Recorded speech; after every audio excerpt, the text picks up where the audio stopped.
The award-winning Silver City Meeting House, hosted by Carol Doherty and Barry Sanders. The meeting is coming to order, and you can reach them at 508-822-1106. Let's get to it.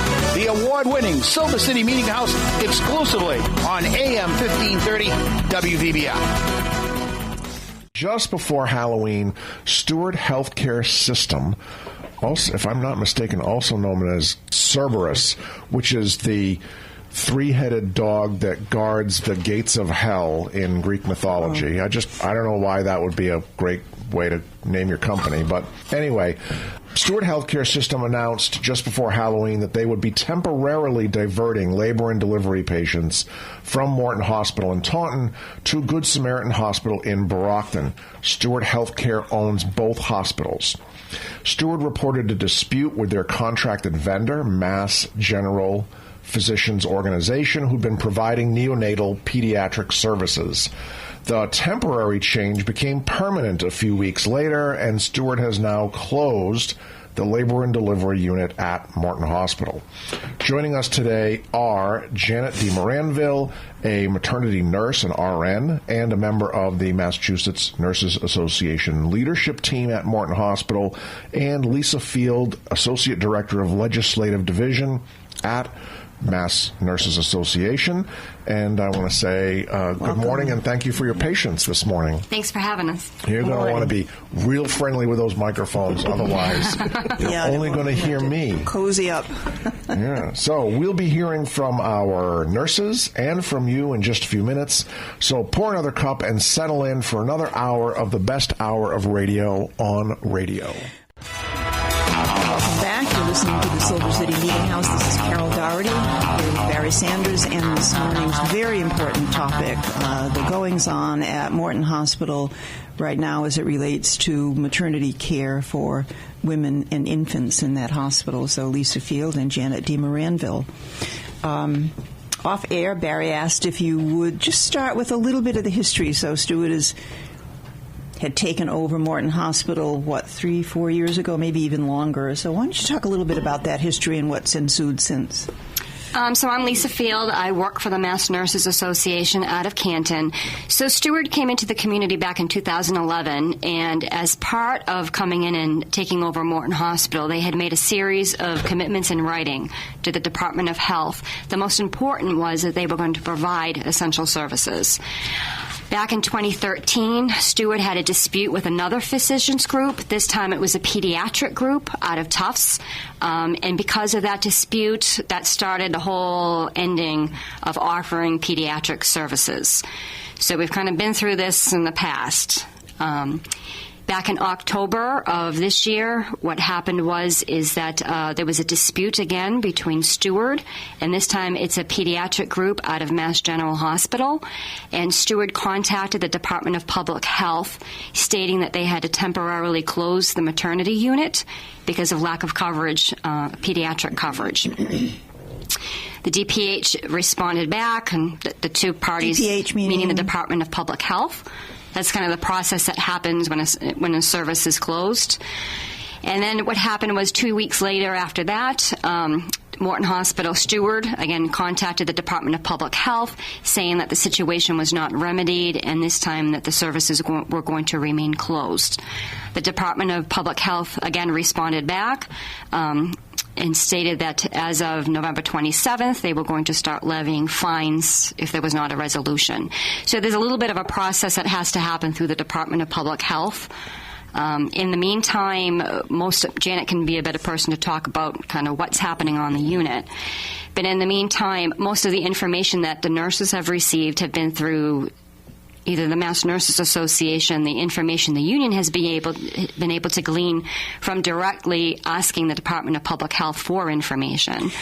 So let's step back just a little bit. So Steward came into Taunton with all kinds of promises to the community and to the people, obviously, who were working in the hospital to provide essential services, as you pointed out. So in addition to maternity care and pediatric care, which we've lost, basically, what else falls into the category of essential services. And one can imagine what that is, but what are like the 4 or 5 top things that all hospitals should be providing to the community?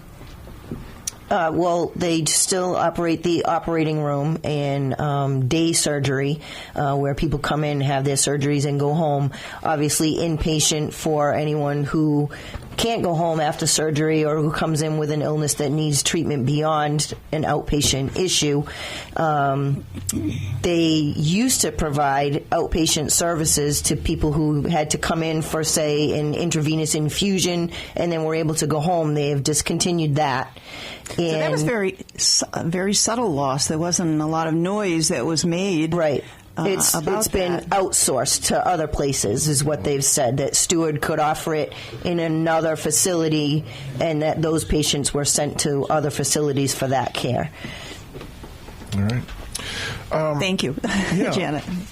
So I think the argument is Steward is a private company, like the coffee shop or the hardware store. And if they don't feel like it's cost effective, they don't, even if they just don't want to deliver babies at Morton Hospital, that's their business, right? It's just like if the hardware store says, you know what, we don't really sell a lot of hammers and tongs, so we're going to stop carrying hammers. Like, isn't that just how business works?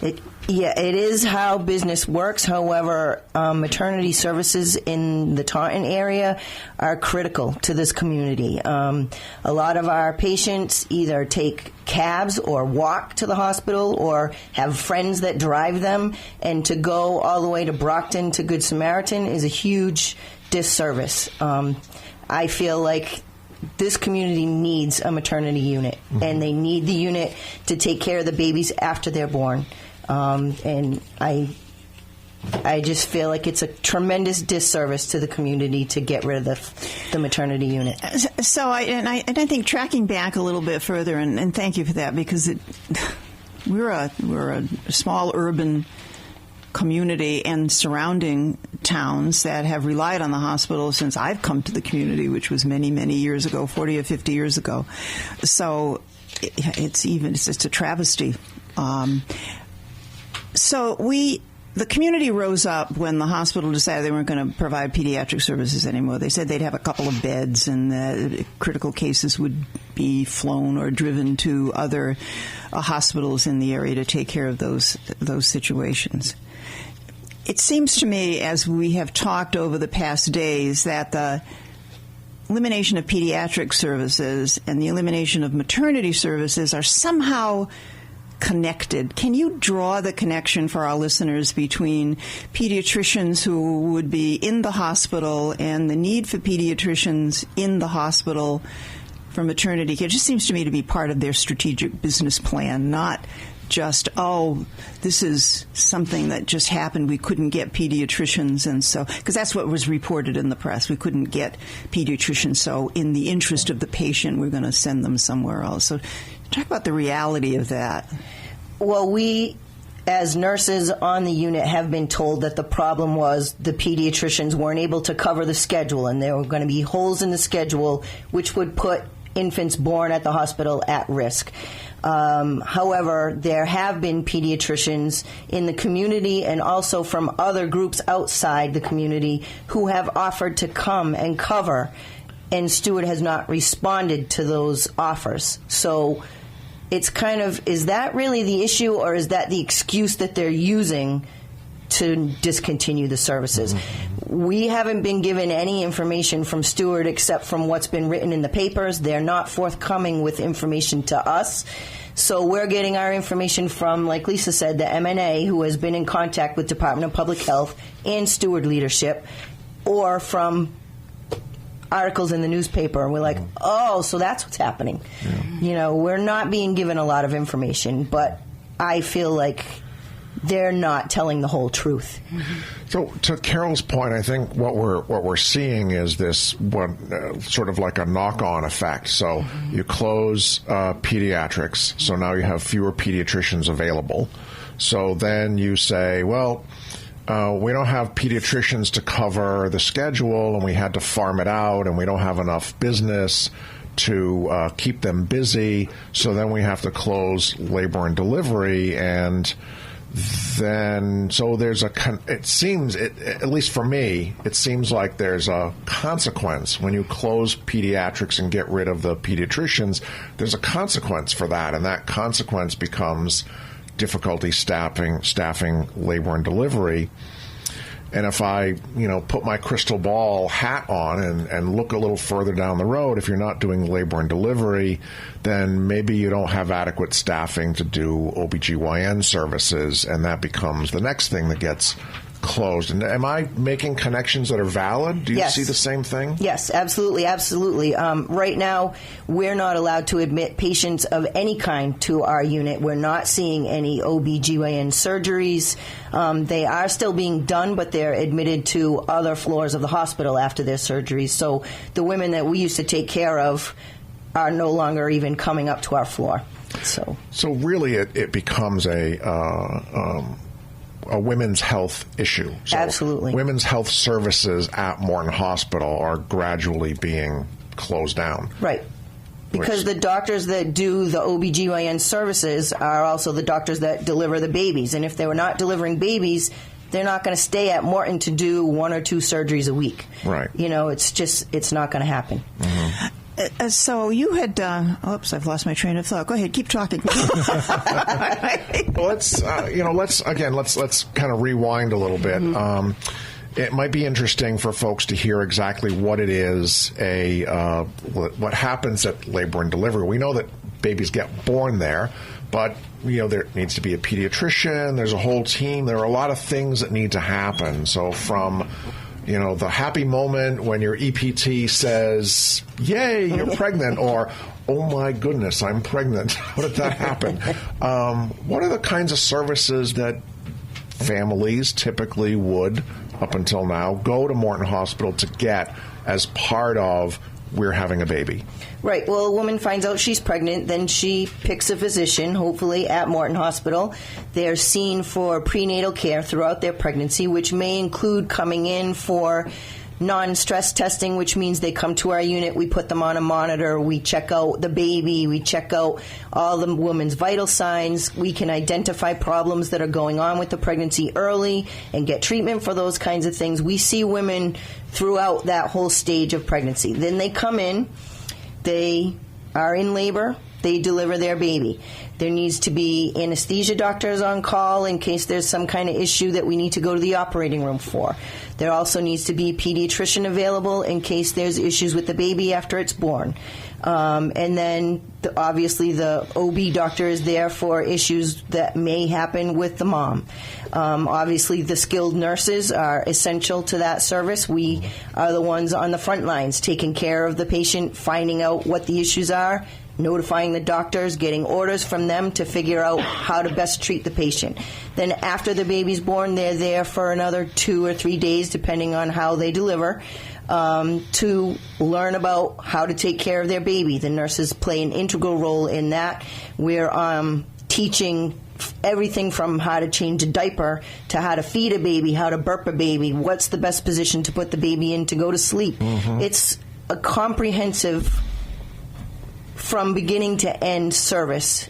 And then when they go home, we give them a phone number and we tell them we're here 24/7. If you're at home at 3 a.m. and you don't know what to do with your crying baby, call us. We can talk you through whatever you may need. So none of that exists any longer. So it's from a beginning to walking children no babies, no children. So that whole segment of our community is not provided for. And last night I heard a statistic from Lisa about because we're all aware of the opioid problem in our community and generally speaking, and that there are women who are on drugs who have babies, and those babies are in jeopardy, and they are living around the hospital, and they have to walk to the hospital to get care. Where do they go? These are critical life and death situations for both mother and child. What happens? What is the expectation of Steward where these women will go to the emergency outpatient thing down the street that opens at 9 and closes at 5? Well, in the past, women who have drug issues who deliver their babies at Morton, those babies sometimes stay up to a month after they're delivered in the nursery on basically withdrawal medications to get them through. They've been receiving drugs while they're inside their mom. When they're delivered, all of a sudden that medication is stopped. So they need support and medications to be given to get through that stage of withdrawal, basically. So those babies, a huge part of their care is having their mom close by, and we call it skin to skin. The mom puts the baby on her chest, underneath her shirt, and cuddles and comforts the baby. That's the biggest part of their recovery. If those babies are at Good Samaritan in Brockton, a lot of those moms, like I have said before, walk to our hospital after they've gone to the clinic to get their medication to come and spend time with their baby. They don't have the ability. There's no public transportation that will take them to Good Samaritan Hospital. They don't have their own transportation. They could ask a friend, and then once they get there, how do they get back home? So that's a huge part of the population that is going to be. So Stewart is basically saying to these mothers, it's your problem. Exactly. We no longer provide these services. It's your problem. You deal with it. Mm-hmm. This is a travesty. So on that happy note, we're going to take our short break. We're going to say thank you to our sponsors, and then we'll be right back and hopefully take some of your calls in our conversation with Lisa Field and Janet DeMoranville this morning. So what's next? What happens? What do we do? What does the community do about this? We need to talk about that. Okay, let's do that. Great, let's do that. Right after this.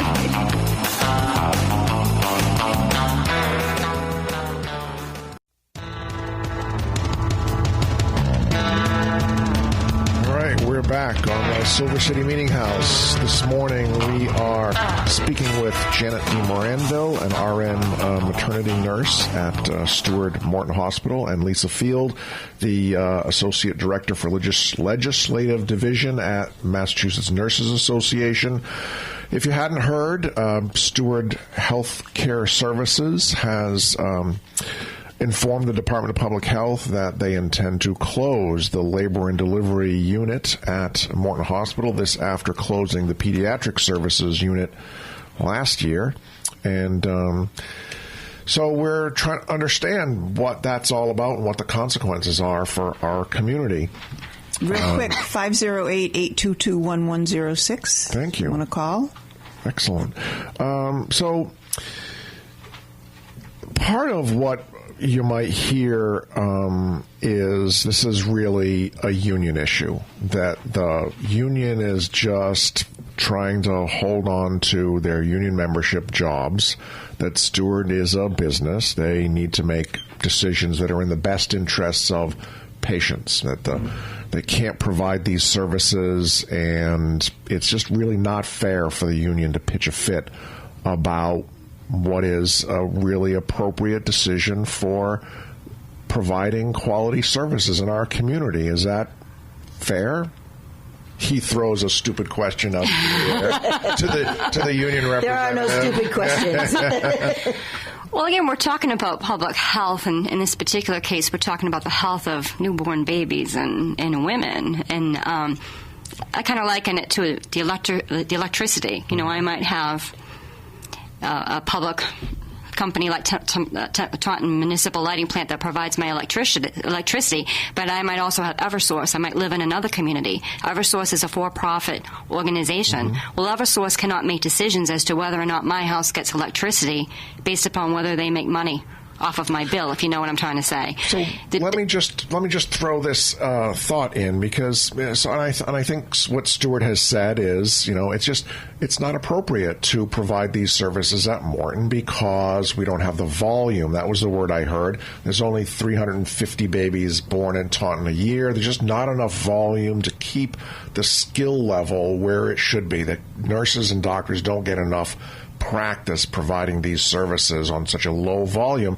And wouldn't folks be better served at, say, Good Sam, where the volume is much higher, the skill is better developed, and there's better training, and you're delivering lots more babies, and they're getting, just a better quality of service? Isn't that That's what Steward would lead you to believe. However, most of the pediatricians that were working at the hospital also work in other facilities like Women and Infants or Tufts in Boston.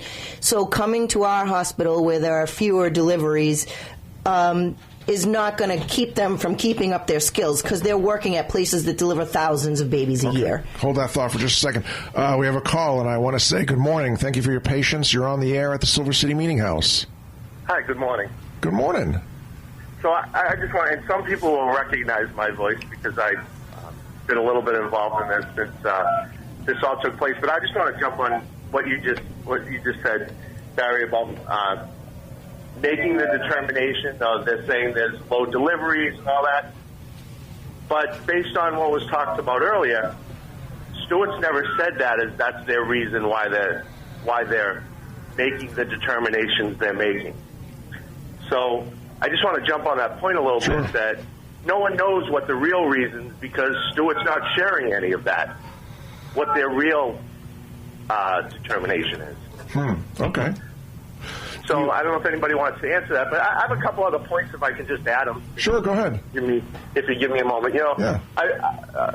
People who know my voice know I've been involved in the community, even though I haven't lived in the community for the last 17 years. But my family goes way back in this community. And there was a chairman of the hospital who once said to me, that leads this all back to why we as a community need to fight for this, that a community hospital is built by keeping its patients from cradle to death. And that's how you build a community hospital, and that's how you keep people coming back into that hospital over and over. And I think that's all been lost with the influx of all these for-profit hospitals into our communities. And we as a community need to step up. And I know our local leaders, Senator Pacheco's press release was great. Mayor Hoy and the City Council are backing it. But we as a community and individuals need to get involved in this and need to make sure that the message comes from people locally, not just from the assistants of the MNA or the nurses fighting for themselves, but we as an entire community. Well, thank you for that, because that's a great segue to the rest of our conversation. And so I'll thank you for your call and hope to hear from you again soon. Thank you. All right. So that's the segue, sort of, okay, so this is what's happened. This is what's happening. What do we do about it? If we feel really strongly that it's important for there to be labor and delivery services at Morton Hospital, what can we do? So there are a few things that people can do. They can echo Senator Pacheco's call to the Attorney General to ask for an investigation into exactly what commitments were made in writing to this community when Steward took over Morton Hospital, and then whether or not they've honored those commitments. And her telephone number is 617-722-2200. That's the Attorney General, That's Maura the Healey. Attorney General, Maura Healey. So Senator Pacheco did send a letter to her asking for an investigation. The Mass Nurses Association's Executive Director, Julie Pinkham, and MNA President Donna Kelly-Williams followed up with another letter reiterating that as well. Another thing people can do is call the Department of Public Health, which is 617-624-6000. Again, 617-624-6000. The Department of Public Health, under Massachusetts law and regulations, is the agency that actually licenses the beds within a medical facility. However, part of the issue that we're finding, not just at Morton Hospital, but at other hospitals across the state, is that DPH, the Department of Public Health, does not have the authority to maintain those beds.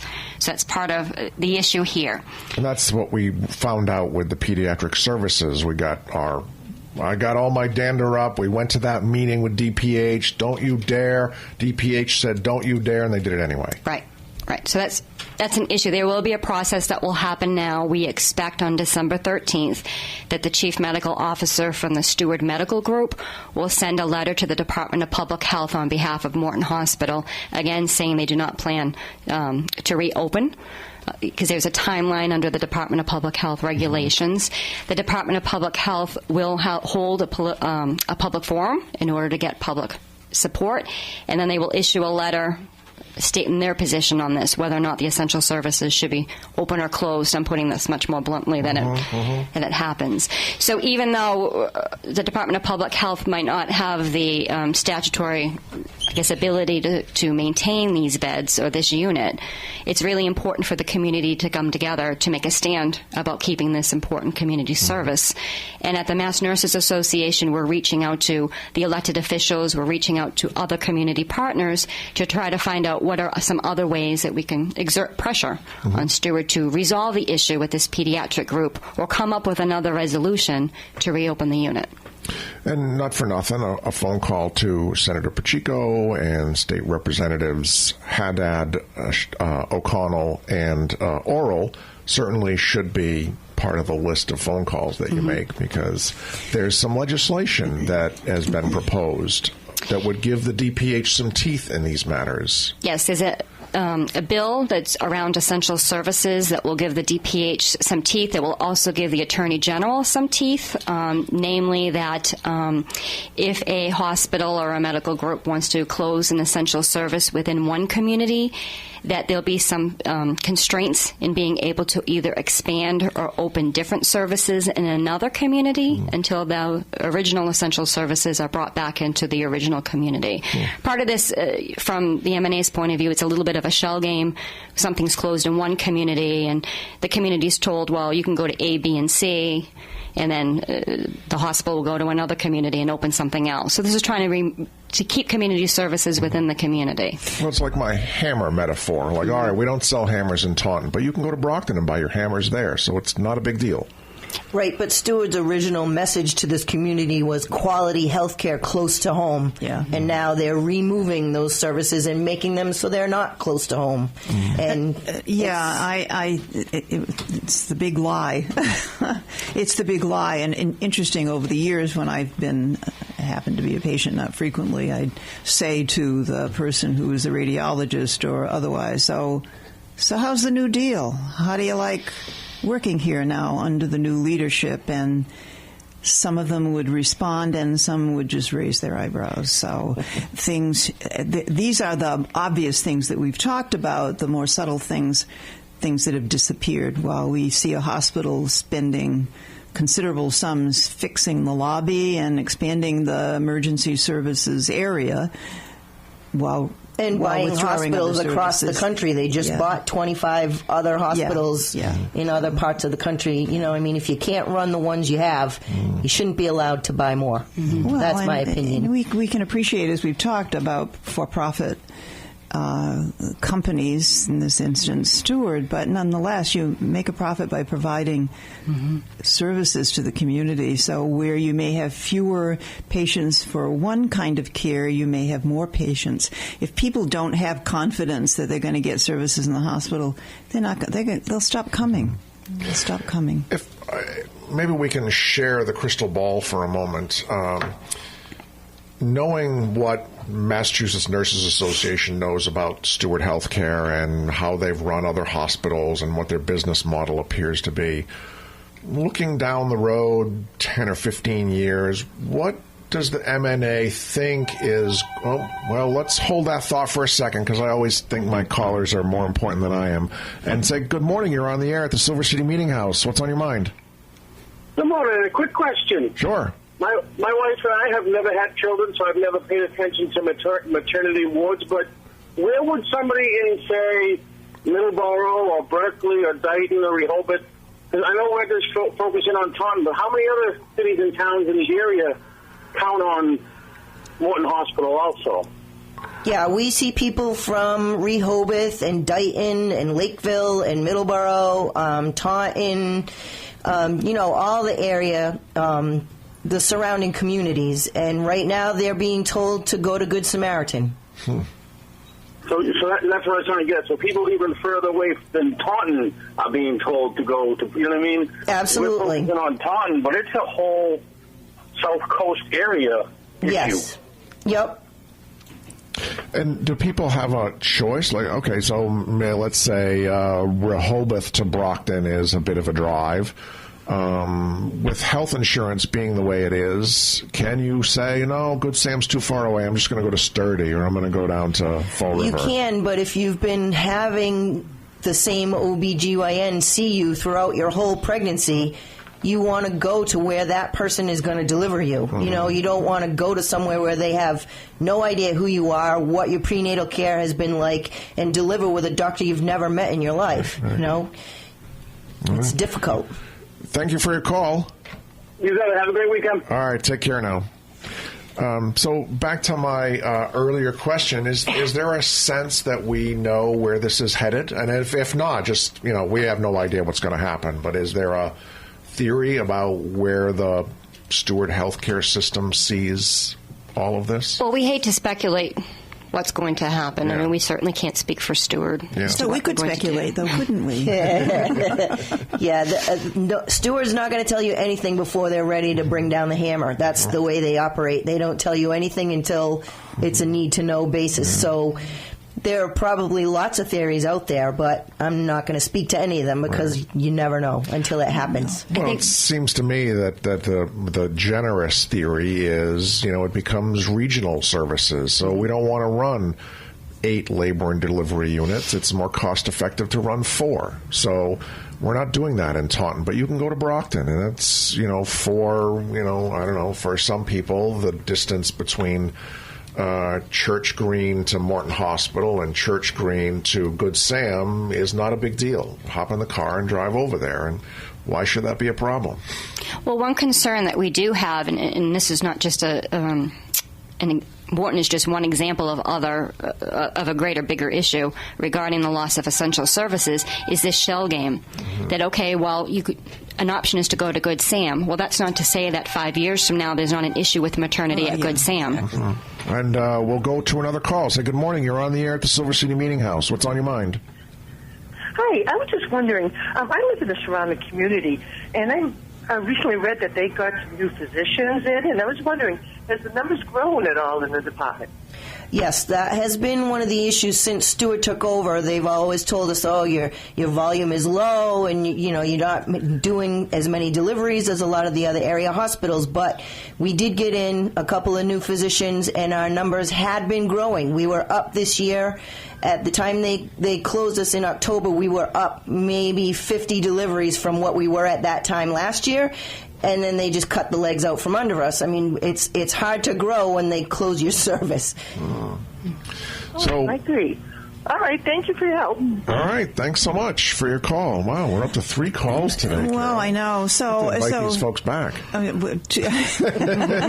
To your point, Lisa, it seems. I mean, if anybody is the thinking person looking at this and looking at the history of Steward here and in other places, it is designed to narrow the, in my opinion, not based on anything, to narrow the services that are provided to the community by the hospital, it focused on a more profitable kind of service, whether that's service to the elderly or surgeries or x-rays or whatever those services are. It seems to me that that's the intention. We have a call. We have a call. Good morning. You're on the air at the Silver City Meeting House. What's on your mind? Oh, hi. Good morning. I've been listening to the program, and I just have a couple of questions. I'm familiar with the area. I'm familiar with Good Sam, and I have some friends who work there, especially in labor and delivery. And they say that all the patients that are coming over from this Taunton hospital are just inundating, and sometimes patients have to wait in the hallways. There are no rooms for these laboring patients. They have to wait to actually put in the labor and delivery room, and then the women who have delivered their babies, well, they can't move from the labor and deliveries to the maternity because there are no maternity beds.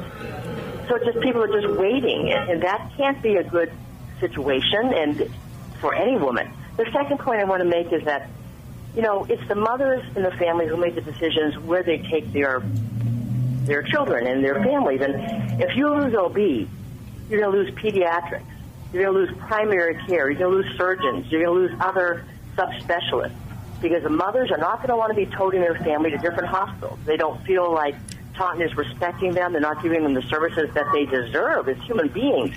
This is not about being a business. This is about taking care of patients. That should be the ultimate responsibility of any hospital, whether you're for-profit or not. The responsibility is taking care of patients. Right. And these mothers, they're not going to want to come back to that hospital in Taunton. Yeah. No OB, no pediatricians. You know, the business is going to look very bad for Taunton, and it should look bad for any hospital that will do that to patients. So that's just my comment on what I've been reading and hearing. Well, thank you for your call. We're pressing the clock, so we're going to let you go and give our guests an opportunity to respond. It's absolutely the case. We, as nurses on maternity at Morton, have friends who work at Good Samaritan, and that's exactly what they're telling us is, you know, we can't handle the volume. Like, this is Steward's plan. What's the plan for us taking care of the 300 patients you normally deliver on top of the ones we've taken care of? Yeah, all right. One more call. We say, good morning. You're on the air at the Silver City Meeting House. What's on your mind? Hi, I had just been hearing about you guys talking about the maternity ward at Morton, and I just wanted to bring this to the table. My wife is currently pregnant, and we live in the Lakeville area, and we were recently told to go to Good Sam, but my wife is high risk, and I mean, what if we can't make it there? I mean, we have to go to Morton. Is the baby and my wife going to be okay? I mean, do they have pediatricians at Morton at this point? Right now, we do not have pediatricians. We have the emergency room physician and the emergency room nurses who are right now, at this moment, being supported by the maternity nurses who are still at the hospital 24/7, ready to go down and take care of a woman that comes in labor into the emergency room. But obviously, that's not the best case scenario. That's not where you want to be having your high-risk delivery. So I would say talk to your obstetrician and see what your options are. I'm sorry? Say that again? I said it just seems unsafe to me, right? Absolutely. Absolutely unsafe and totally a disservice to women and babies in the area. Okay. We certainly wish you and your family well with your wife's high-risk pregnancy. Yeah, I appreciate the information, guys. I appreciate it. Thank you. All right, thank you for your call. All right, that's about going to do us. We are pushing the clock. We've got just a couple of minutes. Any closing thoughts from either of our guests? So we have created a Facebook public group page called Keep Maternity at Morton Hospital. And over the next several weeks, we are working with our community partners to roll out some public events. So we suggest people who want to keep posted on what the M&A and the nurses at the hospital are doing with community partners. We're trying to make one page that people can go to for a resource. And there's likely to be a Department of Public Health hearing in Taunton at some point in the future? At some point. Right now, the Department of Public Health has not scheduled that. Okay, great. And people should definitely attend that meeting. Exactly. I remember the one for pediatric services, the closing of that unit, and it was well attended. There were a lot of people, and not just, the folks from the union, but people in the community who were concerned about this. So, absolutely. And definitely give your state delegation a call, and also Attorney General Maura Healey and the Department of Public Health. They are all people who can take phone calls expressing your concern or your thoughts about the plan to close a labor and delivery unit. Excellent. Well, thank you both so much for joining us this morning. We are at 9:58 and change, it looks like. Between now and we talk to you next, remember to take care of each other.